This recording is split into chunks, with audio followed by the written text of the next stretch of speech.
all emotions are valid. There's no such thing as good or bad. They are just emotions, and they're all part of being human. So sit for a minute and decide whether you want to stay in that emotion or if you want to choose a different emotion, and then you get to choose what that is.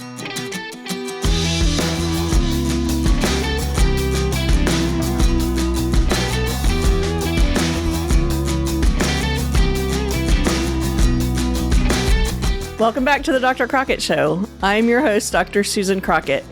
I'm a board-certified OBGYN in San Antonio, Texas. I practice specifically minimally invasive GYN surgery, or MIGS surgery. If you haven't seen our prior episode that's talking about what a MIGS is and why it's important for you to know, I really encourage you to check that out because it's really awesome and you need to know. But today on our show, actually all the time on our show, or most of the time on our show, we're not talking about surgery. The tagline for our show is we're going where the scalpel doesn't reach. And today I'm really excited. I've procrastinated about this one for a bit because it's a big, big topic. But today we are doing the third seed. So if you're new joining us, these colors up here on my logo represent the 7 seeds of the soul, and they are what we teach and train to help you get along better in life and feel better and live happier and healthier. And the seeds go B, which is about self-care, and heal, which is about healing. Those 2 episodes have already aired, so we'll put those links down below too. Today we're talking about love. Oh my gosh, who am I to talk about love? Like, what hasn't been said or written about it? Crazy, huge topic. So when I'm trying to prepare for this, I was talking to my coach friend, Paige, and she said, wait a minute, you are exceptionally qualified to talk about it because only you have experienced it from your point of view. And the world needs to hear that. And the other thing is, no matter how many times we read things about love and see things about love, somebody out there, one of you that I'm talking to today, needs to hear this. You need to be reminded. And so we're going to do this episode, and it's a tough one, and it's a wonderful one too. I want to start, maybe I should finish the seeds. I'm going to tell you the rest of the seeds. So we go be, heal, love, give, grow, pray, and attune. I'm looking at my monitor. It worked. Attunement is the last one. And there's a book coming out later this year called The 7 Seeds of the Soul, and it's currently under production. So stay tuned for that. We'll be looking forward to that. So this thing about love is really interesting. We have a saying that I've had as a personal mantra for, probably almost 20 years, probably 15 years or so. And it's one of our sayings here at the Dr. Crockett Show. We say, love draws a bigger circle.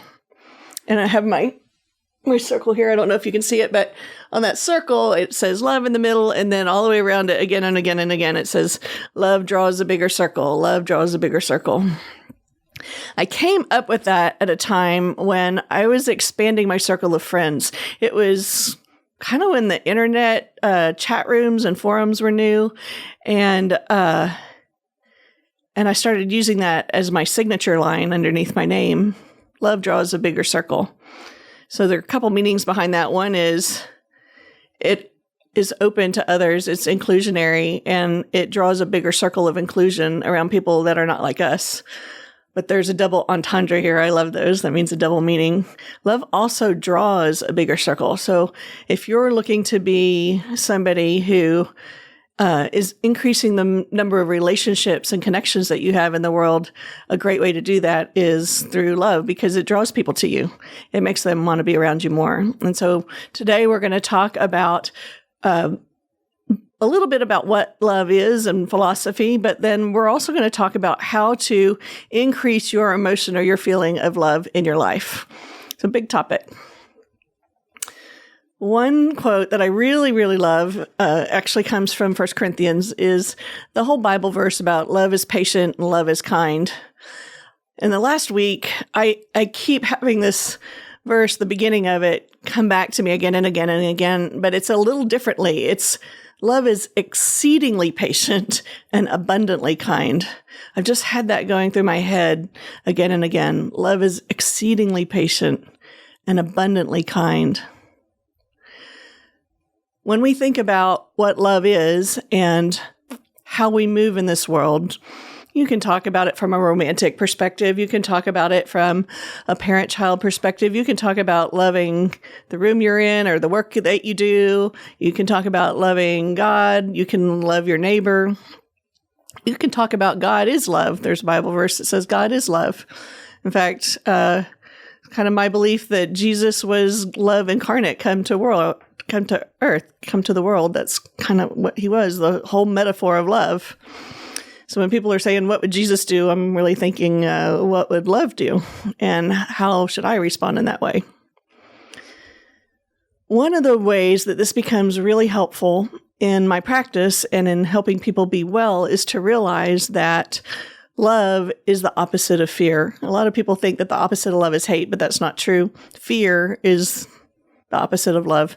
And love, by replacing feelings of fear with love, we can choose to move in a more productive way in our world. We can choose that. It's also the antidote to grief and anger and angst, grief and angst. A common thing that happens in the operating room almost every day is when I go to meet my patients in pre-op before surgery, they're almost always anxious, very rarely angsty or angry, almost never, but they are very anxious and they're afraid, as they should be, because I'm about to go do surgery on them. And that's kind of a scary thing. And I always joke that they're going to go to sleep and I'm going to take good care of them. And the main thing is that I'm not anxious. But beyond that, we have conversations in my office when people are talking about wanting to have surgery. And when we are making decisions about their healthcare and surgery, often people get in the lane of it being fear-driven. They're afraid to do something, or they're afraid of the pain, or they're afraid of what's going to happen to them afterwards. And it's really important to talk with your doctor, especially if you're having surgery, about risks and possible complications. That's certainly important. But one thing that's super, super important is that in medicine, we try to never make decisions based on fear. We make them out of love and what is best for the patient. And we do that in a collaborative conversation in the office. So when I see a patient that's moving too far into the range of angst and anxiety, I bring them back and I say, hey, why don't we think about this in terms of loving your body and loving yourself and what would be the best outcome for you and helping you mitigate the risks. It's really, really helpful. Love is not just this mushy-gushy emotion that people talk about. When we talk about it being an antidote, that's a medical term. That means it's the medicine that helps heal grief and angst. Some of my biggest growth lessons in love have come through some of the worst situations that I've had in my life. It's in times of grief and in times of suffering and in times of angst where, if we can clue into that thought of love is exceedingly patient and abundantly kind and reassure ourselves of those things, it doesn't mean we don't grieve or we don't have the emotion of angst. It's not avoiding it. It's going through it and having the medicine along with you to heal. So a lot of you will ask me, well, how do I do that? How do I take myself in a situation where we're dealing with loss and grief? How do I help my child who is hurting by being exceedingly patient and abundantly kind? How do I help my elderly parent? How do I deal with a coworker who is narcissistic and getting on everybody's nerves, including mine? How do I deal with circumstances in life not going how I want them to go in a way that is productive and helpful and loving? Because kind and patient and loving do not mean not having a boundary. You have to have healthy, loving boundaries for yourself. It means moving with those boundaries in a place of exceedingly patient and abundantly kindness. I'm messing up the quote. Y'all can say it for me by now. Love is exceedingly patient and abundantly kind. So how do you move into love when you're not in it? The first thing is to recognize when you are not in the state that you want to.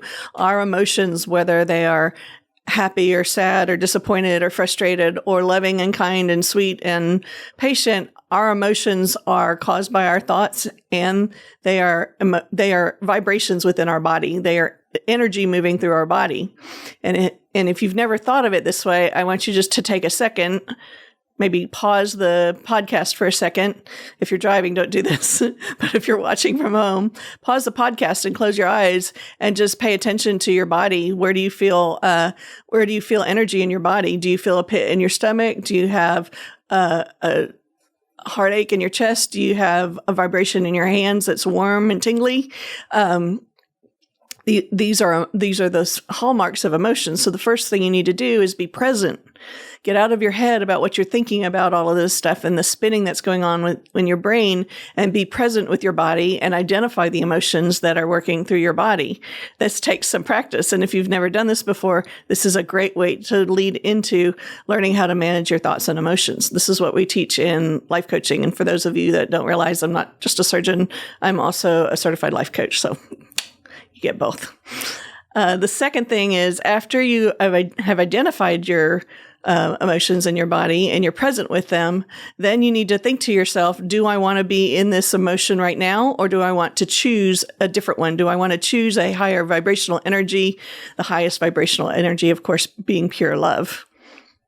Sometimes we want to sit in our grief and in our anger. All emotions are valid. There's no such thing as good or bad.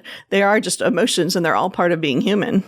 So sit for a minute and decide whether you want to stay in that emotion or if you want to choose a different emotion, and then you get to choose what that is. So say you're sitting in loneliness and you're sad because you're lonely.